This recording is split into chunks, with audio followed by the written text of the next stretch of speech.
Kapag nagkabukingan na at sa tingin mo di ka na makakalusot, lagi mong tatandaan, may butas pa.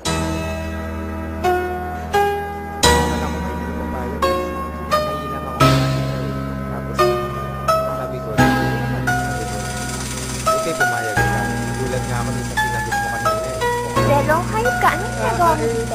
Makinig ka muna sa akin, teka muna wait. Magkasama lang kami, pero di ko siya kadate. Sa akin ay ngumiti siya, di ko siya kilala. Ako ay may amnesia, kaya di ko maalala kung bakit siya kasama, bakit narito. Nagulat na lang ako, umupo sa tabi ko. Utak ko ay nalito, ang isip ay naligaw. Kamukha mo kasi siya, kaya kala ko ikaw. Napagkamalan ko lang, kaya sana wag mo nang isipin na ako babaero't may ibang babae na querida. Madaming nakikita, madami diyang iba, pero tanging sa'yo lang. Kaya sana wag mo nang hilayay isalubong at bitawan mo na rin yung hawak na balisong. Umuwi na tayo darling, halika tara na. Tarantado ka, pero unang di ka magsa.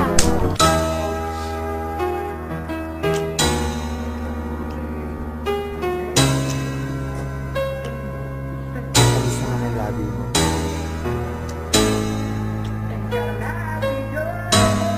Mamaya ka naman noon. Pwede na natin ulitin yan. Oh, kala ko nasa office ka. Bakit nandito ka? Akalain mong magkikita tayo sa sinihan, hayaan mo munang sabihin ko kung sino yan. Okay, sino siya? Pasyente ko na may tumor. Pasyente? Ay oo nga pala, hindi ako doktor.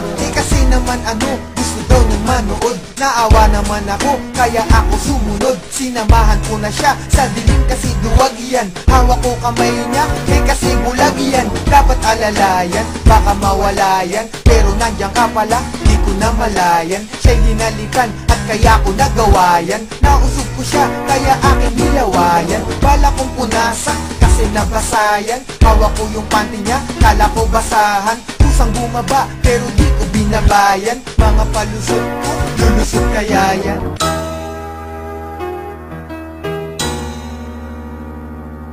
Baby naman, pansinin mo na ako. Sige na, kausapin mo na ako.